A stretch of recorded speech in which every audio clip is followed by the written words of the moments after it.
Baler logistics modeling is looking at GPS information, engine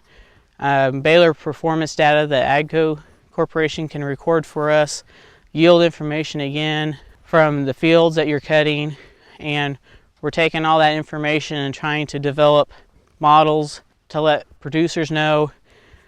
here's how much you can bale up in a day, here's the conditions that information is based on, so they can make good decisions instead of trying to learn on the go. We're trying to give them the information before they start so they can make the best decisions.